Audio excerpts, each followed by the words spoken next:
What up, players?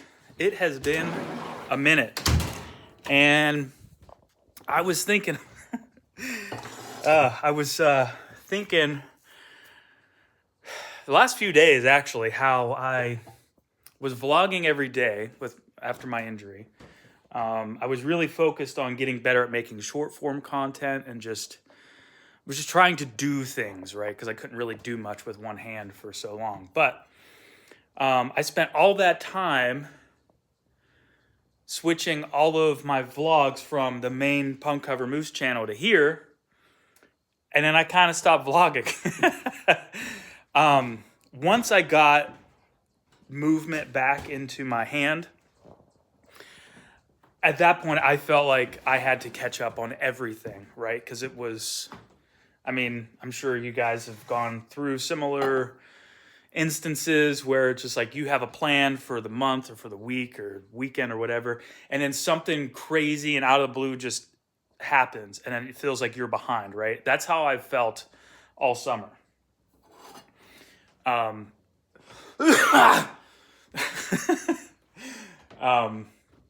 feeling really silly today, by the way.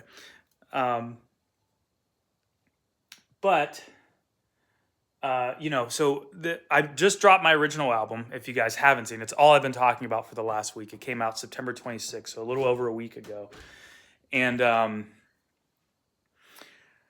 my plan was to get the album out, well, actually in spring, right? But no hand will do that to you, you know?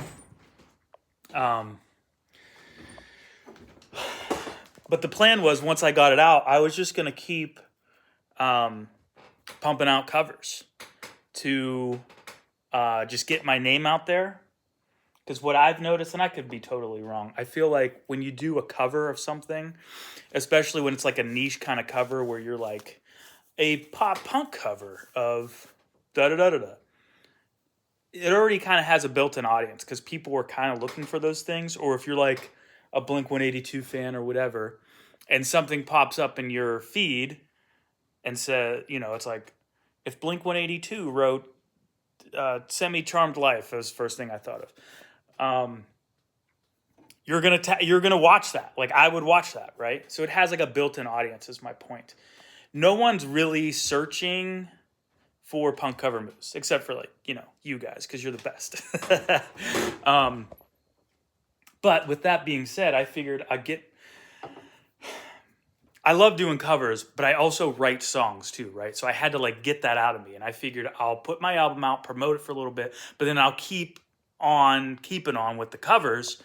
This way I can keep, finding new people, just building up the community, and then, it would just what's the word I'm thinking? Like guilty by association kind of thing, right? Like you find me, and then I start you like my video, you watch it, so the algorithm shows you more, and then my original stuff starts popping up, right? That was kind of the plan, because I'm working with no budget. So of course I got injured. The album didn't come out till the end of September, the fall, and a lot of good things came out of that too. I'll come back to that hopefully if my brain can remember to, but that was a little over a week ago. Every time I go down to the studio, nothing comes out. I have some fantastic ideas for covers. Kind of sounds like I'm tooting my own horn. I'm excited about them. I think they're going to do awesome. I'm just excited to do it, right? But man, nothing has come out, right? And I was talking to my wife about it, and she helped me realize, yo, I know a lot of people, there's a lot of people on YouTube and stuff that do this, but that are constantly putting out tons of stuff. They're one-man bands, right? Like, I'm nothing new to the scene. But, she just helped me realize, dude, you just put out a 15-track original album by yourself.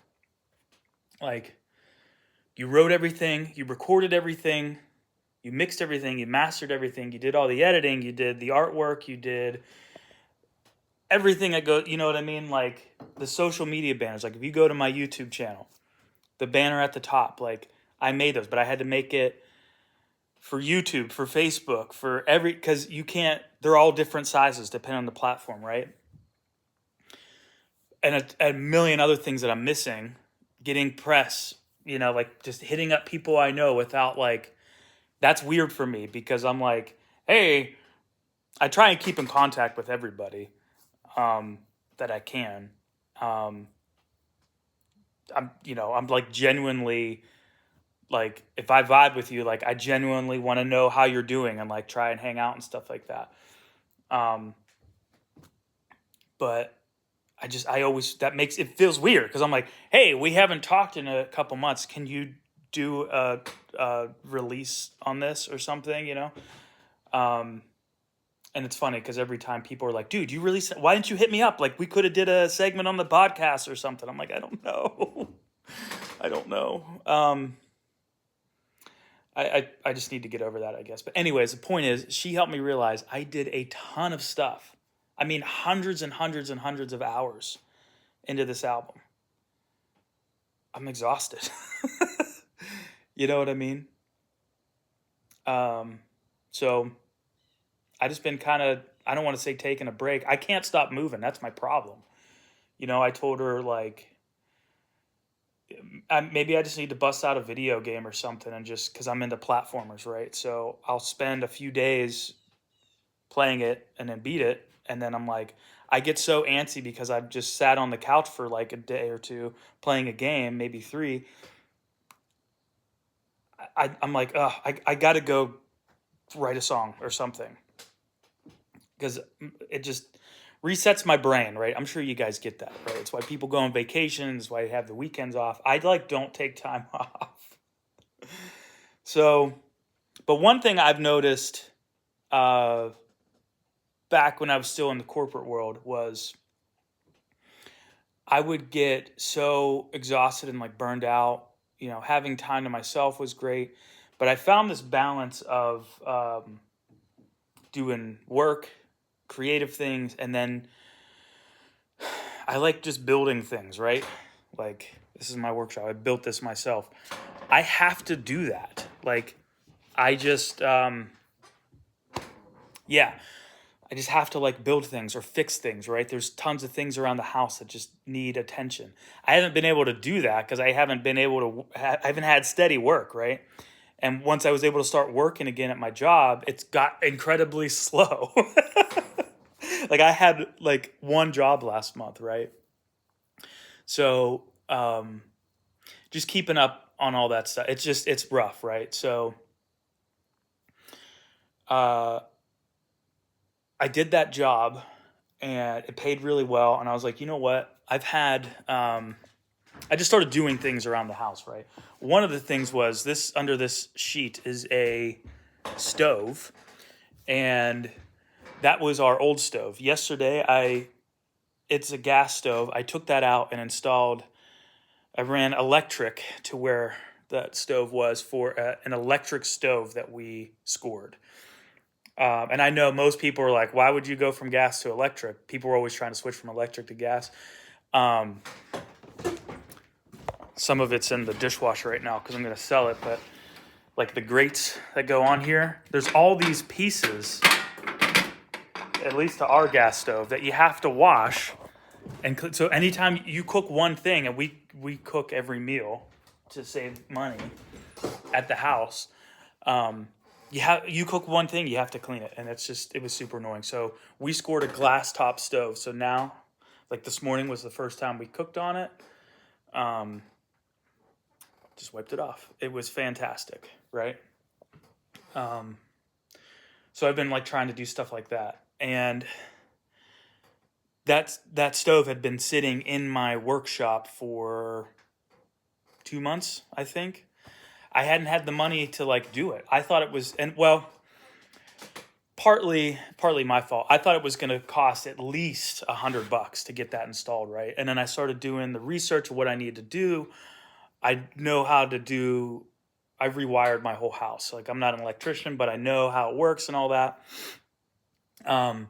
But with an appliance like that, you have to get an appliance cord, and they have different prongs on it. At least here in the States, I don't know how it works everywhere else. I needed to run the wire, and I needed 8-gauge wire, which is really thick and expensive, and just a bunch of stuff, right? So I looked into what I'm going to need to do it, and it ended up I only needed to spend $26 and some change, like $27. I had some hookups, and I've been patiently waiting for things that I need because people throw stuff away all the time. You know what I mean? And I'm just always looking out for these certain things that I need. And eventually I got to the point where it's like, okay, all I really need now is the wire, and I have to go buy that because the likelihood of someone throwing away that wire was crazy. So I did that. This was actually a while ago, but on my it's gonna be too bright. Oh, it's not too bad. So I have a deck in the back of my house. You can kind of see it. Sorry, the sun's really blaring through. There was like an addition onto that deck, and it was rotting. And I took it all apart, and I built these steps here. And it was all like stuff I had, right? That cost me nothing. That was actually a few months ago, but I just been doing things like that. On the shop here, on the back here, I have up against the woods. I have on the outside, obviously, a gutter. And I've never installed a gutter before, but over the last year, every time it rains, I come out here and watch and see like what's leaking and stuff. And I've been needing to get up there to install a drip edge. So I did that. Just a bunch of things just to get my brain, doing something else. So anyways, today, over the weekend, I did stuff like that. I did the stove Saturday. Today's Monday. Sunday, yesterday, I did nothing. I haven't been sleeping well either. Which has been causing me not to feel well. I've been waking up in the middle of the night with like really bad stomach pains, like 3:30, 4 in the morning every night. And then I'm up, right? And that happened Saturday night. I woke up at like 3:30, couldn't fall back asleep. I was up all day. And we had a babysitter. So the wife and I, we went out and we actually went out to eat. We went to a new pizza place in town. It was really good. And we just hung out at the house, really. That was the only place we went to. We watched Rick and Morty. I started rewatching the episodes because I'm like 2 seasons behind, but I kind of forgot what was going on. So I caught up on a lot of that. Ended up falling asleep for a few hours. Still felt tired when I woke up from my nap, but felt so much better. Last night I slept through the entire night, so I'm feeling pretty good. I was excited to like do a cover or something today. And I just like, I don't know, man. It's just not. So instead of forcing it out, and it's been driving me crazy too, because, well, okay, so instead of forcing it out, I want to just, do it to make it how I'm happy with it, because those ones always seem to perform the best anyways. And then I'm happier with it, so it's like a win-win, right? Instead of just pumping it out. Because the other thing, it's like I've been in that mindset, like I need to put more out. And I'm like, wait, dude, I just put hundreds and hundreds of hours into this original album, like, and I got great feedback on it. Like I need to promote this record for a little while, right? And then people have been commenting too on like my videos, my shorts and reels and stuff, like promoting the album. People are like, when are you doing another cover? When are you doing another cover? I'm like, I just released an album. But I think we're used to that. There's a lot of people on YouTube that are just constantly pumping stuff out. And man, sometimes I get into zones where I can do that. And sometimes I just need a break, right? I mean, everybody needs a break. The other thing though, because I did a 15-track album. We're only in Q4 of the year, right? I mean, we still got 3 months left. That was a dumb joke, sorry. Um,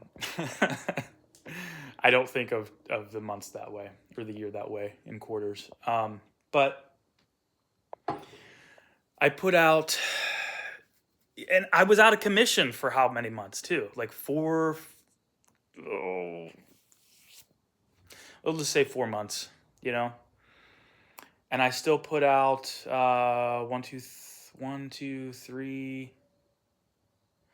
three or four covers and an original album, and the year's not over yet.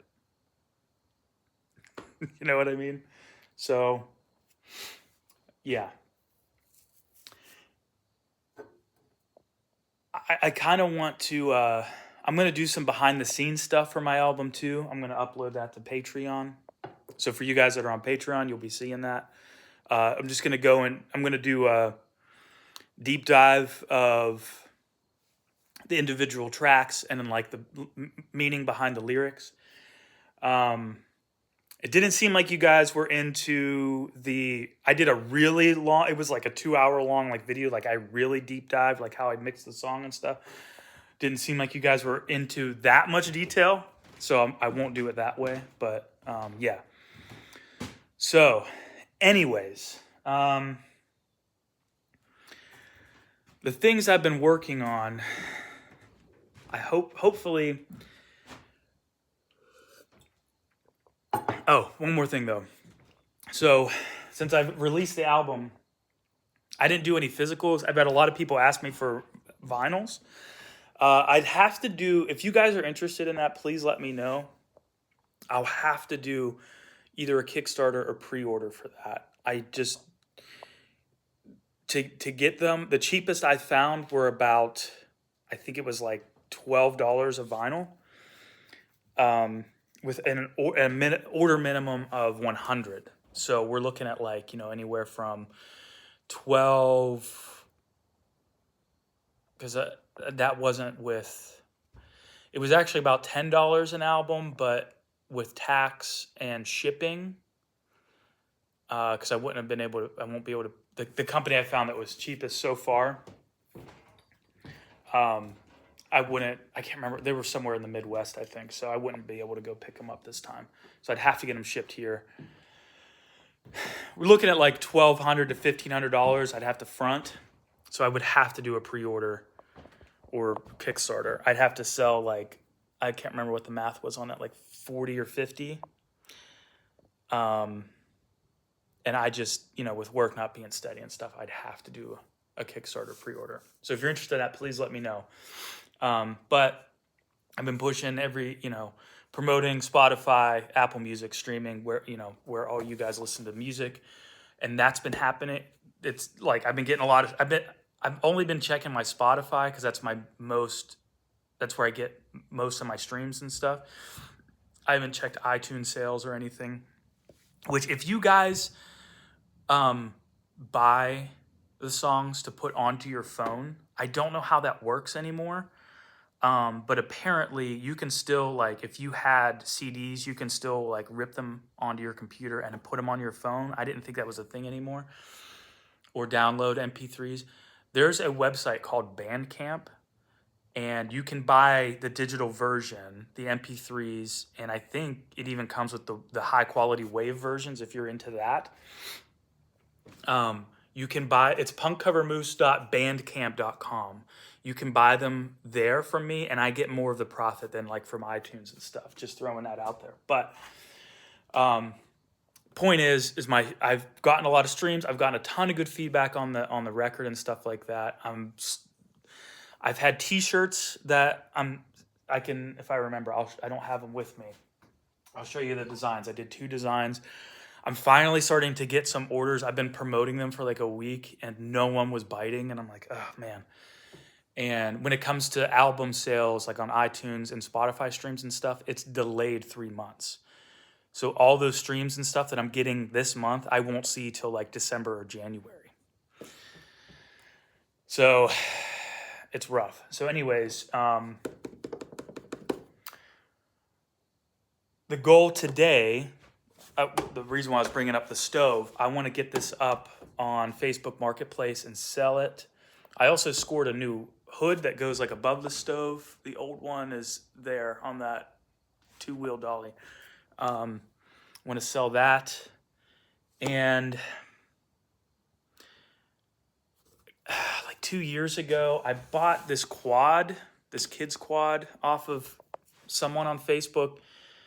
Dude seemed trustworthy. I got gypped hardcore. He said it ran. And when I met up with him, I saw the pictures. It looked like it was, good to go. He said it ran. When I met up with him to pick it up, it was dark out. I kind of looked it over. It seemed like it was good to go. I brought it home. It did not run well. I had to rewire it. It was like a hodgepodge of different kids' quad parts, which is fine. But he didn't know what he was doing, and I overpaid for it. I think I paid $450 for it. So 110. Well, the plastic on it right there, it says 109 cc. I don't think it's a 100 cc engine. I had to rewire it. All the electric components were messed up. I fixed all that, but it's still not running right. I haven't started it in a year. But the last time I was messing with it, I could not tune the carburetor right, which makes it kept running rich, meaning too much gas. And I think it needs rejetted. So it needs a smaller jet in the carburetor. Details don't really matter. Anyways, my kid and I was showing her how to ride it. We rode it maybe 4 times. Every time I ask her, she's not interested. She doesn't want me to sell it, but she also hasn't been interested in it. So I think I'm going to sell that. Part of me is like, I could probably get $100 as is.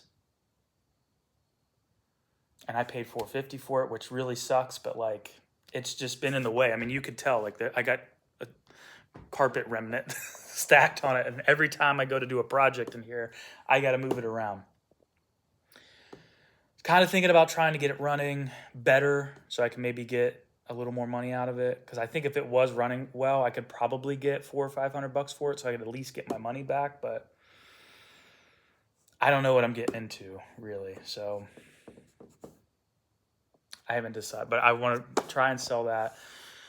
This project you guys have probably seen a few times, this go-kart. I swapped a Honda 250 motorcycle engine on it. This thing rips. It runs, it drives, it shifts. There's a lot of things I just have to like clean up. As you can tell, it's collecting stuff. I throw stuff on it all the time that I need out of the way. Like this is the shifter. It works. It's in neutral right now. But like, here's the shifter bar. I have to, this spacer thing, I have to weld to the frame so you can hear it flopping around. All the wires are still, everything's hooked up. I just need to like, clean it up, cap everything off that I'm not using because I didn't hook up like the turn signals and stuff. This runs much better than the quad, but the diaphragm in this carburetor, and you guys are gearheads, there's like it's not rubber, but it's some sort of like membrane to regulate the plunger or something, so the fuel and airflow, it's super worn out. It just needs replaced because it was probably never replaced. And the motorcycle came off was a 1992. And that's back here in this corner. The frame is still good. Obviously, it doesn't have a motor. No tires, no plastic. I do have the title. Oh, no, 94. I can see the sticker on there. It's a 94, not 92. But it's haggard. I mean, that's why I took the engine off of it, right? So I was kind of thinking about selling those. I really don't want to. I love riding that go-kart. It's so much fun. I don't really have a place to do it.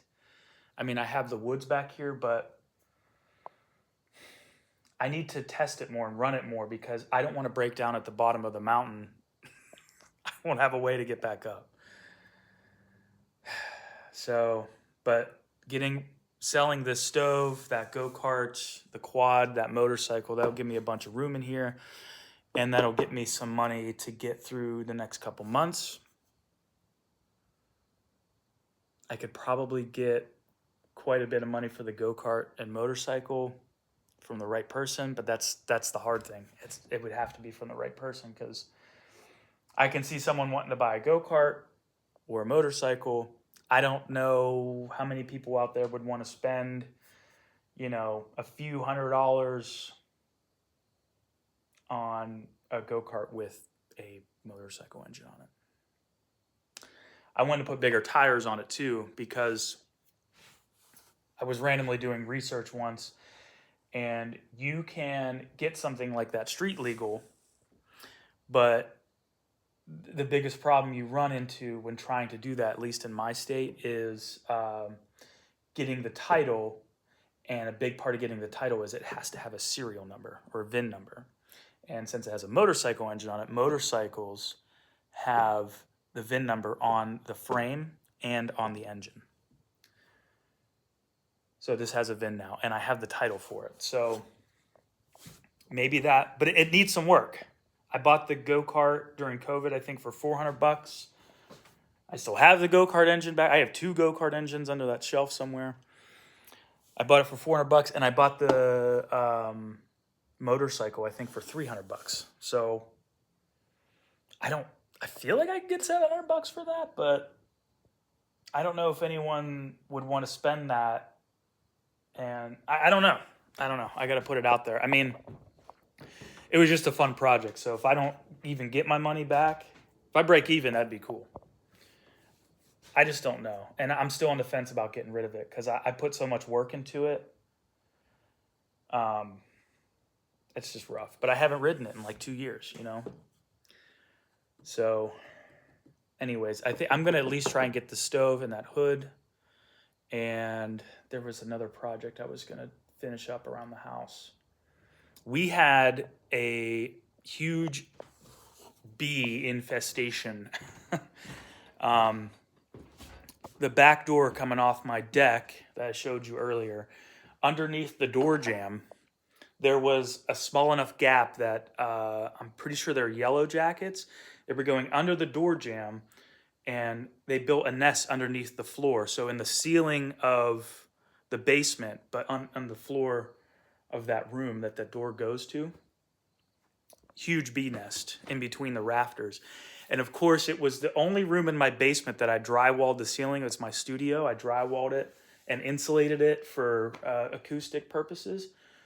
And I think I got rid of them. I was spraying them every day. And they were just so deep into the wall or into the floor, the foaming stuff wasn't getting to it. So I used the powder. I haven't seen bees in a while, but it's been getting pretty cold at night. It's still hitting like 75, 80 here during the day, but they get lethargic when it's cold and they don't really do anything. I can see if I get a step stool in the next room over from my studio, I can get up and like look in between the rafters. They're like this, right? But in the next room, it's like drywalled, but in the section over here where it's not drywalled, I can get up and look in between the rafters, and I could see it at the very end, but it's like 10 feet away. So I didn't have anything like long enough to kind of smack around in there just to see if they're still active.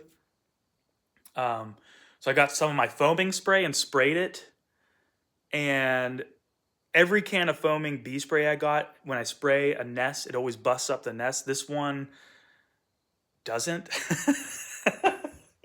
So I sprayed it, and they're sensitive to vibration. I sprayed it and I waited and I listened. I didn't hear any bees.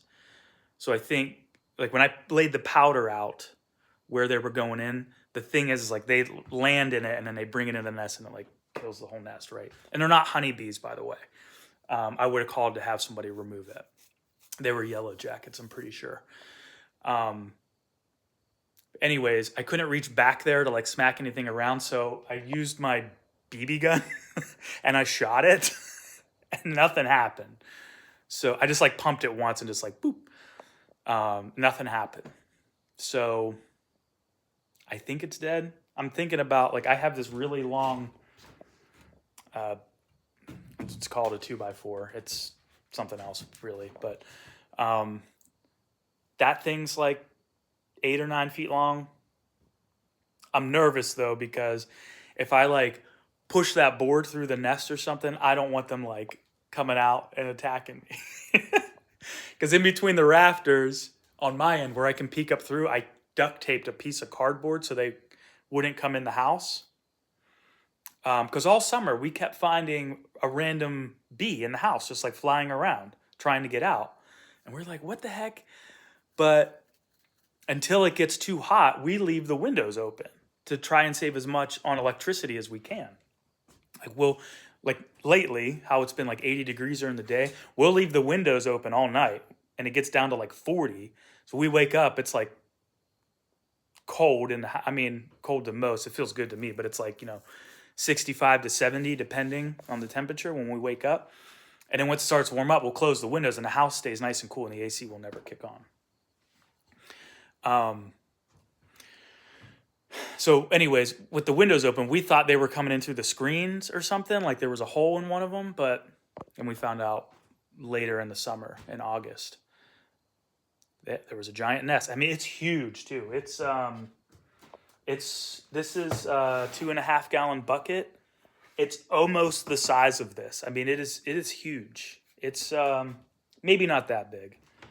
Here's a Maxwell House coffee thing. It's a little bit bigger than this, I would say. About the size of that. It's a full-blown nest. So I was thinking about doing that today too. And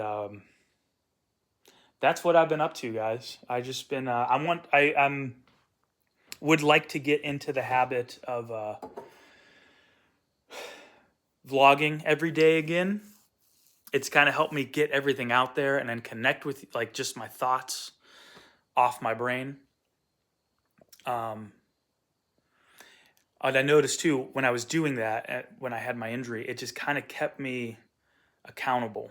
You know what I mean? Like, I would wake up, get coffee going, breakfast going, get the girls going for work and school, and then I would vlog while I was doing the fire, if you guys remember, while I was starting the fire in the wood burner, not lighting my house on fire, trying to heat my house with the wood stove.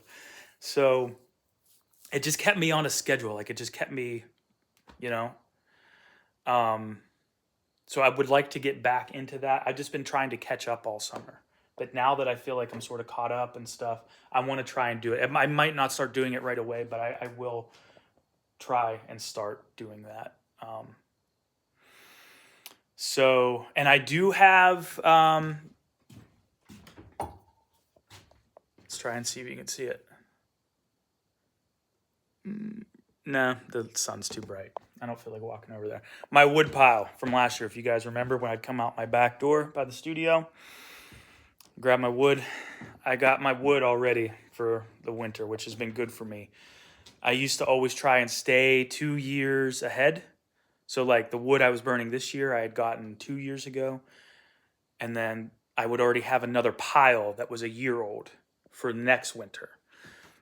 I was doing that because I found out I've been heating my house with wood for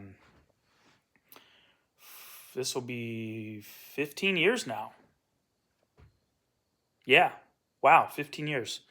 I found out over those years, giving wood a year after it's cut and split is okay, but 2 years was like a good sweet spot for the wood. It was nice and dry, would burn hotter and longer. I haven't been able to do that. I've just had so much going on. I used to have access to property that had a bunch of wood available. I have the woods back here, but it's a hill. I don't have a way. There's a bunch of, and I don't cut trees down. There's always enough trees that are just down. Before anyone attacks me, I'm not just going around cutting down trees for firewood. There's not any close enough that I could see.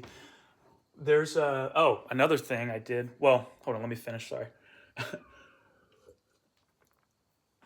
But usually I was getting wood last minute. Of course, this year I was going to really focus on getting ahead on that. And of course, I got my injury, but I already have some wood for next winter. But there was a tree right outside this window, huge cherry tree. And it was, oh God, you can't even get your arms around it. But it was dying. And it was leaning towards this workshop. I got incredibly lucky. A friend of mine helped me cut it down. I've cut plenty of trees down, but it was leaning towards the building and I needed it to go the opposite direction. And he had all the tools to do that. So I say help me, he did most of the work. I helped him, but it was a big help for me because he just hooked it up. But this thing, it was so rotten in the middle. I mean, there was like, my fingers are spread probably 3 or 4 inches. There's probably that much of wood left still. But then like, oh gosh, I should just go show you. But it was so rotten in the middle. I'm like, this wouldn't have lasted through the winter. And branches constantly were falling off it and hitting my roof and stuff like that. But I was hoping I could cut that up and split it up for firewood. But it's so, well, first of all, it's so rotten. I don't like taking wood that's super rotten and stacking it by the house. I don't want to bring termites into the house. It will create a whole nother problem. But it's so big, I don't have a way to get it up the hill. And it's right here. So here, let's just go down. I'll show it to you. And then I'm going to, excuse me, finish up here. So there's the shop behind me. I'm already walking downhill, and now there's this steep hill. And here's the stump. This sucker was at least 200 years old. Like, look at this stump. It's massive. And this is me trying to, like, I can't even get my arm all the way across it. There's still another foot from my hand. And you know what I mean? But look at this sucker. Look at that big hole. I was saying 4 inches. I think there was more than that. That's probably a good 8 or 9 inches there. But if you can tell, I shouldn't have brought my coffee. When it hit the ground, it just broke in half. But like, look how long that sucker is. But this thing is so huge, there's no way for me to get it up out of here. And cherry is good hard firewood too. You know? Anyways, but yeah, see, there's tons of trees that are just, where'd it go? Oh, it's hard to see on the camera, right there. Tons of trees that are just down here, but this hill, you cut them up with your chainsaw into manageable pieces. They're still heavy. But, you know, these are just all the things. Oh, hey, buddy. Mike, what's up? Hang on a sec. But yeah, that's just what I got to do. So, anyways, the album's out. It's called Thread. Check it out if you haven't yet. I have shirts for sale, punkcovermoose.com. 2 designs. I have 5 colors. See, I'm out of breath from walking up the hill. 5 colors and sizes extra small all the way up to 5X. So check those out. Appreciate the support. I'll see you guys soon. All right.